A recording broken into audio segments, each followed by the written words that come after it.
Bangladesh army अस्सलामुअलैकुम Weaver, फिर से बहुत ही ज्यादा इम्पोर्टेंट वीडियो है। सब्र करें और देखें बांग्लादेश जो है इन 3 जो वेपन को बाय करने में इतनी ज्यादा ताखीर और लेट क्यों कर रहा है। वीवर, बांग्लादेश जो है इन 3 क्रिटिकल वेपन को बाय करने के लिए इतनी ज्यादा टाइम क्यों ले रहा है। आज की वीडियो में हम यही बात करेंगे, तो without wasting the time video को स्टार्ट करते हैं।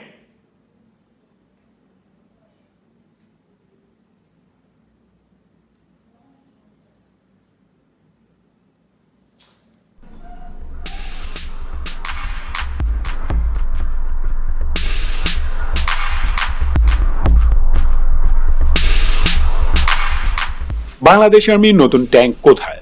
বিমান বাহিনীর লেটেস্ট ফাইটার জেট আসে না কেন? নৌবাহিনী নাকি আরো 2টি সাবমেরিন কিনবে, কই সেগুলো? প্রশ্নগুলো কমন এবং বহুল আলোচিত। আমাদের ভিউয়ার্সদের কাছে এসব টপিক নিয়ে আমরাই অনেক নিউজ দিয়েছিলাম। এগুলো ছাড়াও আরো বহু অস্ত্র কেনার জন্য টেন্ডার ইস্যু করা হয়েছে কিংবা টেন্ডার দেয়া হয়েছে। সেই ওয়েপন্স গুলো আসছে না কেন? ডিয়ার ভিউয়ার্স, আপনাদের প্রশ্নগুলো 100% লজিক্যাল। একটা দেশে মিলিটারি পাওয়ারের ক্ষেত্রে অত্যাধুনিক ট্যাঙ্ক, ডেডলি ফাইটার জেট এবং লেটেস্ট সাবমেরিন একদম প্রথম কাতারে থাকে। যে দেশগুলোর কাছে এসব অস্ত্র বেশি তারাই মোস্ট পাওয়ারফুল। ফোর্সেস গোল 2030 আওতায় বাংলাদেশ আর্ম ফোর্সেস এই 3 ধরনের অস্ত্রই কিনবে। প্রথম ধাপে হালকা ও মাঝারি অস্ত্রগুলো কেনা হয়েছিল। দ্বিতীয় ধাপে লং টার্মে এসব হেভি ওয়েপন সিস্টেমগুলো কেনার জন্য টেন্ডার কিংবা রিকোয়েস্ট ফর প্রপোজাল আহ্বান করা হয়েছিল। এর মাঝে বাংলাদেশ সেনাবাহিনীর medium light tank, medium range heavy rocket launcher ও বিমান বাহিনীর 4th জেনারেশনের এক স্কোয়াড্রন ফাইটার জেট কেনার টেন্ডার দেওয়া হয়। আন্তর্জাতিক বিভিন্ন অস্ত্র উৎপাদনকারী প্রতিষ্ঠান এতে অংশ নেয়। আমাদের দেশের মিলিটারি যেহেতু রাশিয়ান ও চাইনিজ ওয়েপন্স প্ল্যাটফর্মে অভ্যস্ত, তাই এই 2 দেশই সম্ভাব্য সাপ্লায়ার তালিকায় শীর্ষে ছিল। কিন্তু একটি ঘটনা সব এলোমেলো করে দেয়। 2016 সালের অক্টোবর থেকে 2017 পর্যন্ত বার্মা রোহিঙ্গাদের বিরুদ্ধে যে অন্যায় আচরণ করে তা আপনারা সবাই জানেন। এই ঘটনার ফলে এই অঞ্চলের ভূ রাজনীতিতে ক্রুশিয়াল একটি মোমেন্টে রাশিয়া আমাদের রক্ত চোষার চেষ্টা করে। অনাকাঙ্ক্ষিতভাবে বিভিন্ন সমরাস্ত্রের দাম বেশি দাবি করে বসে। এরকম একটি পরিস্থিতিতে বাংলাদেশ আর্ম ফোর্সেস এতদিনের traditional military diplomatic relation rearrange করতে বাধ্য হয়।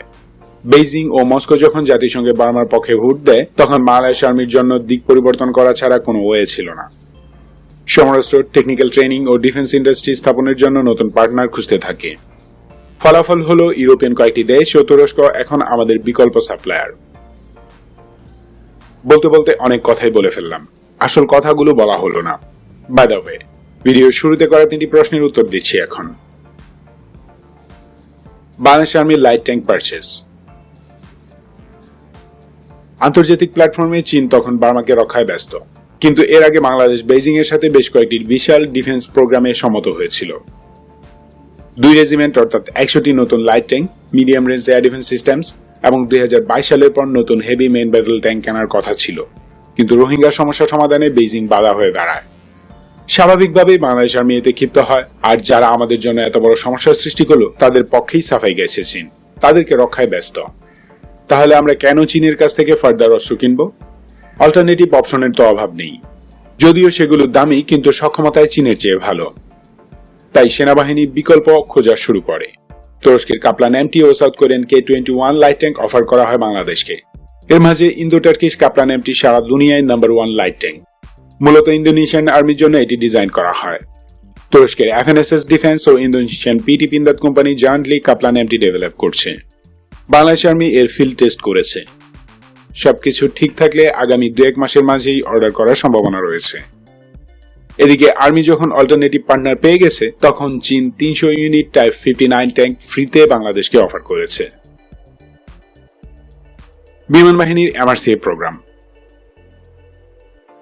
এটি সবচেয়ে আলোচিত টপিক। বাংলাদেশের ডিফেন্স এনথাসিয়াস্টই শুধু নয়, প্রায় প্রতিটি ইন্টারন্যাশনাল ডিফেন্স জার্নাল এ নিয়ে হাইপার। 2017 সালে ফেব্রুয়ারি মাসে একটি টেন্ডার দেওয়া হয়। সেই টেন্ডার অনুযায়ী প্রথমে 8টি এবং পরে আরো 4টি মিডিয়াম রেঞ্জ কমব্যাট এয়ারক্রাফট কেনার কথা ছিল। তাতে শুধু 2টি পার্টিসিপেন্ট ছিল, রাশিয়ান RSC মিগ ও JSC সুখোই কোম্পানি। টেন্ডারটি এমনভাবে ডিজাইন করা হয়েছিল যেন শুধু রাশিয়ান ফাইটার জেট নির্মাতা কোম্পানি প্রপোজাল দিতে পারে। বাস্তবে হয়েছেও তাই। ফলাফল দ্বারায় মস্কো বাংলাদেশকে গর্তে ফেলার চেষ্টা করে।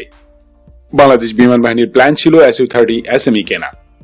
টেন্ডারে আর কোনো প্রতিদ্বন্দ্বী নেই দেখে মস্কো প্রতিটি SU-30SM এর দাম চায় $60 মিলিয়ন, যেখানে এর বেস প্রাইস $40 মিলিয়ন বেশি নয়। নরমালি বাংলাদেশ এত দামে SU-30SM কিনবে না, তাই রাশিয়ানরা কিছুদিন পর আবার অফার করে। প্রতিটির প্রাইস ধরা হয় অ্যারাউন্ড $40 মিলিয়ন।